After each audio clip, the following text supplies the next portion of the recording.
Bom pessoal, olá a todos. Esse vídeo aqui vai ser por causa de um rapaz que mandou para mim um videozinho no privado de uma mulher, que eu acho que é teóloga, que ela está analisando esses dois versículos, né? Ela diz que vai analisar a partir da tradução. Ela vai dizer que não tem contradição aqui em 1 Samuel 15, do versículo 29 ao 35. Então eu vou dar uma analisada aqui nesses dois versículos, pessoal, e esse vídeo vai ficar um pouco confuso e sem um consenso no final, porque é um tema que, por mais que a gente tente harmonizar, é quase impossível harmonizar. Então eu vou só mostrar aqui os dados para vocês analisem e tirem suas conclusões, tá bom? O que acontece? Em 1 Samuel, no capítulo 15, no versículo 29, diz assim, ó: E também aquele que é a força de Israel, que é Deus, né? Não mente, nem se arrepende. Está na Bíblia de qualquer um, ó, Deus não se arrepende. Porquanto não é homem para que se arrependa. Então aqui está dizendo que Deus não é homem para que se arrependa. Então Deus não se arrepende. Mas no mesmo capítulo, pessoal, no versículo 35, já surge uma contradição. Porque diz assim, ó: E nunca mais viu Samuel a Saul até o dia da sua morte, porque Samuel teve dó de Saul.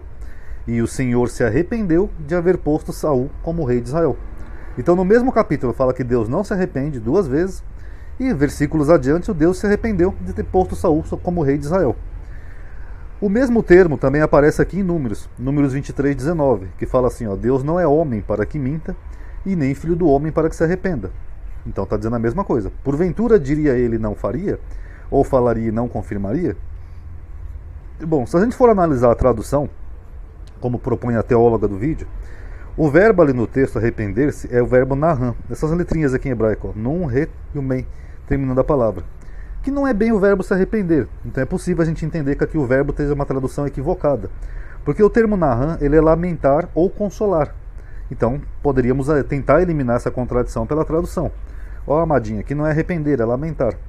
Mas só que tem um problema. O mesmo termo é igual nos dois versículos. Tanto do versículo do versículo 29 quanto do 35. Tá bom? Então se a gente for traduzir aqui com o sentido da palavra mesmo etimológico, lamentar-se, a contradição ia continuar a mesma.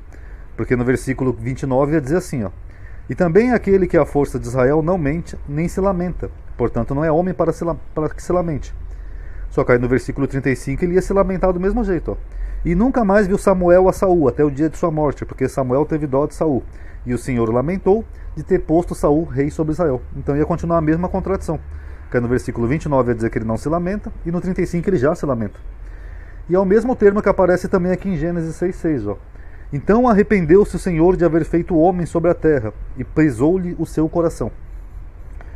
De acordo com esses versículos, Deus se arrepende sim, então não tem como eliminar isso. Ele se arrependeu de ter feito o homem ali em Gênesis 6,6, e se arrependeu de ter posto o rei Saul como rei de Israel.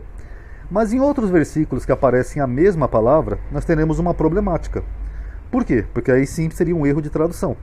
Eu vou pegar dois exemplos aqui para mostrar para vocês, ó. Jonas 3,10.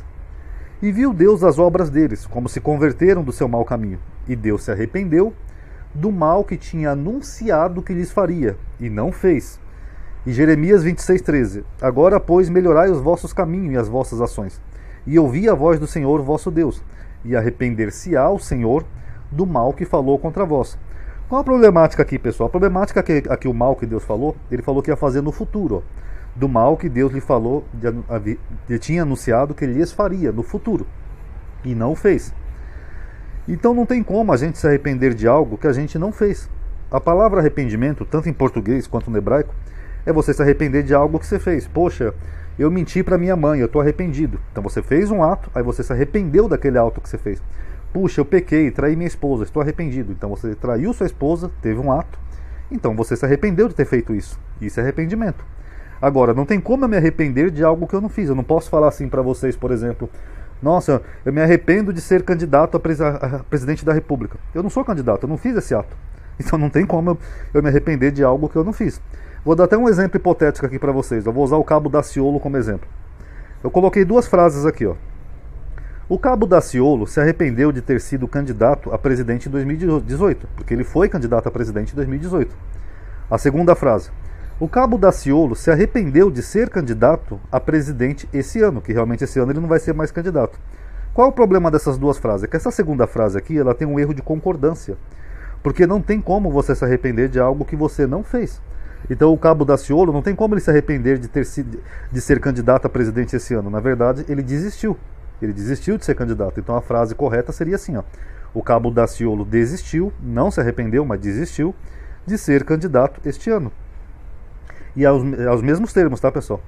E a mesma coisa na Bíblia. Quando Deus desiste de fazer algo, isso não é bem um arrependimento, porque se ele não fez o ato, então não tem como ele se arrepender. Isso seria uma desistência nesse caso. Então, por exemplo, aqui nesses 2 versículos que eu coloquei, uma tradução mais correta seria desistiu. Ó, e viu Deus as obras deles, como se converteram do seu mau caminho.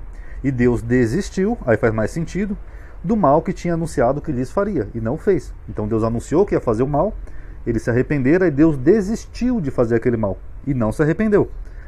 Jeremias 26, a mesma coisa. Ó. Melhorai, pois, os vossos caminhos e as vossas ações, e ouvi a voz do Senhor vosso Deus, e desistirá o Senhor do mal que falou contra vós, que ia fazer contra vós. Aí ele vai desistir de fazer aquele mal. Não se arrepender, porque não tem como se arrepender do que não fez. A tradição judaica diz que Deus pode voltar atrás de um decreto negativo, como por exemplo um castigo, que nem nesse exemplo aqui de Jonas. Ele falou que ia destruir a grande cidade, aí ele desistiu e não destruiu mais a grande cidade. Mas Deus jamais voltaria atrás de um decreto positivo, como uma bênção, por exemplo. Tá? Só uma curiosidade para vocês. Então, devido à polissemia dessa palavra, a palavra Naham, que pode ser tanto lamentar-se, consolar, ou também pode ter um sentido de desistência, a única solução possível para aquelas partes ali em que Deus se arrepende, nas traduções, seria se a gente usasse as 2 traduções possíveis, mas em termos diferentes, apesar de ser a mesma palavra. Por exemplo, em Samuel 15, 29, poderíamos deixar assim arrepender-se, não tem nenhum problema. Ou lamentar, que nem eu mostrei ali em cima. Ó, e aquele também que a força de Israel não mente nem se arrepende, porque não é homem para que se arrependa. E no versículo 35 a gente traduzisse como desistiu, ou lamentou-se, que aí faria mais sentido. E nunca mais viu Samuel a Saul, até o dia de sua morte, porque Samuel teve dó de Saul. E o Senhor desistiu de ter posto Saul rei sobre Israel. É a única solução possível. É pegar o sentido polissêmico da palavra e usar traduções diferentes, apesar de estar igual no mesmo capítulo. O mesmo vale para Gênesis 6,6, como por exemplo diz aqui, ó, que pesou o coração de Deus. Aqui a gente poderia traduzir tanto como lamentou-se, né, ou como desistiu. Ó, então desistiu o Senhor de ter feito o homem sobre a terra. Mas desistiu aqui não faria muito sentido, né, porque ele já fez o homem sobre a terra. Poderíamos usar o termo lamentou-se. Então lamentou-se o Senhor de ter feito o homem sobre a terra, e pesou-lhe em seu coração. Aí faria até mais sentido, né, porque um pesar no coração é um lamento, tá bom? Então, que nem eu falei no começo, esse vídeo vai ficar meio inconclusivo, tá? Porque realmente não tem como eliminar essas contradições. Porque eu só estou propondo uma solução possível baseado no termo em hebraico. Então cada um analise, tire suas conclusões. Quem puder dar um like aí no vídeo que vai estar ajudando, tá bom? Obrigado aí por terem assistido. Paz a todos.